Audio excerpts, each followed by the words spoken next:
তিন বাহিনীর প্রধানকে প্রয়োজনীয় নির্দেশনা দিয়েছেন অন্তর্বর্তীকালীন সরকারের প্রধান উপদেষ্টা ডক্টর মোহাম্মদ ইউনূস। শনিবার সন্ধ্যায় রাষ্ট্রীয় অতিথি ভবন যমুনায় সেনাবাহিনীর প্রধান জেনারেল ওয়াকরুজ্জামান, নৌবাহিনীর প্রধান অ্যাডমিরাল মোহাম্মদ নাজমুল হাসান ও বিমান বাহিনীর প্রধান air chief marshal Hasan Mahmud খানের সঙ্গে বৈঠকে তিনি এই নির্দেশনা দেন। এ সময় জুলাই সনদ ও গণভোট নিয়ে যখন দুই ভাগে বিভক্ত দেশের রাজনৈতিক অঙ্গন, ঠিক তখনই ভারতের কূটনৈতিক মহলে চলছে বাংলাদেশের জাতীয় নির্বাচন নিয়ে আলোচনা, যার কেন্দ্রবিন্দুতে দেশটির সবচেয়ে বড় মিত্র আওয়ামী লীগের ভবিষ্যৎ রাজনীতি।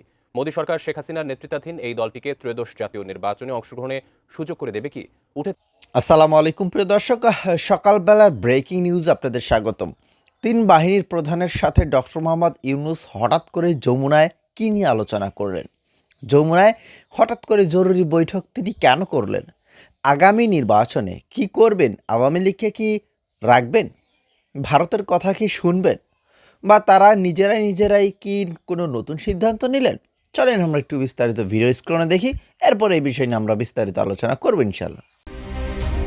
আসন্ন ত্রয়োদশ জাতীয় সংসদ নির্বাচনের নিরাপত্তা নিশ্চিত করতে তিন বাহিনীর প্রধানকে প্রয়োজনীয় নির্দেশনা দিয়েছেন অন্তর্বর্তীকালীন সরকারের প্রধান উপদেষ্টা ডক্টর মোহাম্মদ ইউনূস। শনিবার সন্ধ্যায় রাষ্ট্রীয় অতিথি ভবন যমুনায় সেনাবাহিনীর প্রধান জেনারেল ওয়াকরুজ্জামান, নৌবাহিনীর প্রধান অ্যাডমিরাল মোহাম্মদ নাজমুল হাসান ও বিমান বাহিনীর প্রধান air chief marshal Hasan Mahmud খানের সঙ্গে বৈঠকে তিনি এই নির্দেশনা দেন। এ সময় জাতীয় নিরাপত্তা উপদেষ্টা ডক্টর খলিলুর রহমানও উপস্থিত ছিলেন। বৈঠকে জাতীয় নিরাপত্তা পরিস্থিতি ও আইনশৃঙ্খলা রক্ষায় সামরিক বাহিনীর ভূমিকার প্রশংসা করেন প্রধান উপদেষ্টা। বলেন, গত 15 মাসে সেনাবাহিনীর সহ সব বাহিনীর সদস্যরা দেশের আইনশৃঙ্খলা রক্ষায় অত্যন্ত কঠোর পরিশ্রম করেছে। আসন্ন নির্বাচন যেন নিশ্চিন্ত নিরাপত্তা চাদরে ঢাকা থাকে, সেই জন্য তিন বাহিনীর প্রধানকে প্রয়োজনীয় নির্দেশনা দেওয়া হয়েছে। তিনি আরও বলেন, ফেব্রুয়ারির প্রথমার্ধে অনুষ্ঠিত নির্বাচন অবাধ, সুষ্ঠু, নিরপেক্ষ, শান্তিপূর্ণ এবং উৎসবমুখর করতে অন্তর্বর্তী সরকার প্রতিশ্রুতিবদ্ধ। বৈঠকে তিন বাহিনীর প্রধানরা নির্বাচনের জন্য সব ধরনের প্রস্তুতি গ্রহণের বিষয়টি প্রধান উপদেষ্টাকে অবহিত করেন। জানা গেছে, নির্বাচন ঘিরে আইনশৃঙ্খলা রক্ষায় 90,000 সেনা সদস্য, 2,500 নৌবাহিনীর সদস্য এবং কিছু সংখ্যক বিমান বাহিনীর সদস্য মোতায়েন থাকবে। প্রতিটি উপজেলায় এক কোম্পানির সেনা সদস্য দায়িত্ব পালন করবেন। এছাড়াও বৈঠকে আগামী 21 নভেম্বর সশস্ত্র বাহিনী দিবসের আয়োজনে প্রধান উপদেষ্টাকে আমন্ত্রণ জানান তিন বাহিনীর প্রধান। এদিকে আগামী ফেব্রুয়ারিতে অনুষ্ঠিত নির্বাচনে অংশ নিতে জোর প্রস্তুতি নিচ্ছে রাজনৈতিক দলগুলো। কোনো দল এরই মধ্যে দলীয় প্রার্থী তালিকা চূড়ান্ত করেছে। তবে সম্প্রতি জুলাই জাতীয় সনদ বাস্তবায়ন নিয়ে গণভোট ইস্যুতে পাল্টাপাল্টি অবস্থান নিয়েছে দেশের প্রধান রাজনৈতিক দল বিএনপি ও জামাত। বিশ্লেষকরা বলছেন, ভিন্নমত থাকলেও প্রধান উপদেষ্টার বেঁধে দেওয়ার সময়ে নির্বাচন হবে এবং জুলাই সনদ ও গণভোট নিয়ে যখন দুই ভাগে বিভক্ত দেশের রাজনৈতিক অঙ্গন, ঠিক তখনই ভারতের কূটনৈতিক মহলে চলছে বাংলাদেশের জাতীয় নির্বাচন নিয়ে আলোচনা, যার কেন্দ্রবিন্দুতে দেশটির সবচেয়ে বড় মিত্র আওয়ামী লীগের ভবিষ্যৎ রাজনীতি। মোদী সরকার শেখ হাসিনার নেতৃত্বাধীন এই দলটিকে ত্রয়োদশ জাতীয় নির্বাচনে অংশগ্রহণে সুযোগ করে দেবে কি উঠেছে এমন প্রশ্ন, যা নিয়ে মুখ খুলেছে নয়াদিল্লি। বিস্তারিত জানাচ্ছেন শেখ ফরিদ।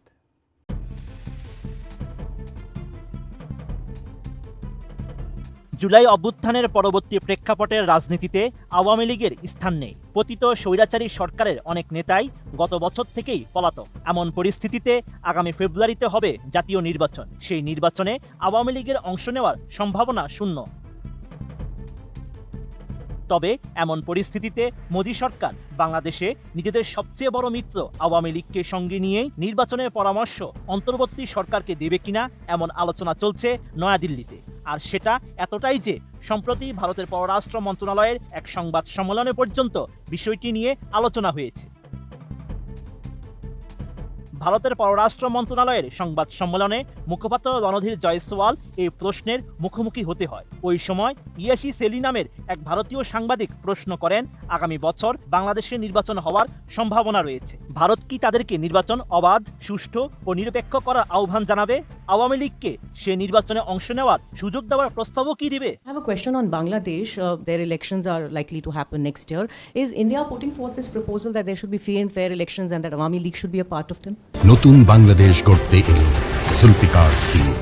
জুলফিকার স্টিল ইস্পাত দৃঢ়। সকালবেলায় শিরোনামে হেডলাইনগুলো দেখছিলাম যে সেখানে ভারতের পররাষ্ট্র উপদেষ্টারা তারা কী বলছিল আওয়ামী লীগে কে রাখার বিষয়ে, কিন্তু তার আগে তাদের একটা প্রশ্ন বার্তা অবশ্য রয়েছে। বাংলাদেশে জাকির নায়েক আসার কথা রয়েছে, এটা আপনারা ইতিমধ্যেই জেনে গেছেন যে বাংলাদেশে জাকির নায়েক আসবে। সো এইটা নিয়ে কিন্তু তারা বলেছে যে বাংলাদেশে জাকির নায়েক যেন আসতে না পারে এবং আসলেও ভারতের হাতে যেন তুলে দেওয়া হয়, এটা তারা বলেছে। এবং বাংলাদেশ থেকে যে শেখ হাসিনা সেখানে চলে গিয়েছে এবং সেখানে শেখ হাসিনা রয়েছে, তো সেই বিষয়ে কিন্তু তারা কোনো কথা বলছে না। তারা বলছে যে জাকির নায়েককে আমাদের হাতে তুলে দিতে হবে। তবে এটাও বলা হচ্ছে যে আওয়ামী লীগ বাংলাদেশের একটা দল, সেইখানে যদি নির্বাচন হয় অবশ্যই আওয়ামী লীগকে রাখা এটা অবশ্যই বাংলাদেশের জন্য ভালো কিছু হবে। এবং তারা কিন্তু সরাসরি নির্দেশ দিতে পারে না যে আপনাদের আওয়ামী লীগকে রাখতেই হবে, এই কথা কিন্তু তারা বলতে পারবে না। কিন্তু তারা ইশারা ইঙ্গিতে তারা এটা বুঝিয়ে দিয়েছে যে বাংলাদেশের অন্তর্বর্তীকালীন সরকারের দায়িত্ব হবে আওয়ামী লীগ সহ বাকি দলগুলো সহ একটা সুষ্ঠু অবাধ নির্বাচন করা। সো বাংলাদেশ সরকার এখন কি সিদ্ধান্ত নেবে, প্রিয় দর্শক আপনাদের কাছে কি মনে হয় সেটা লিখবেন আমাদের কমেন্ট বক্সে।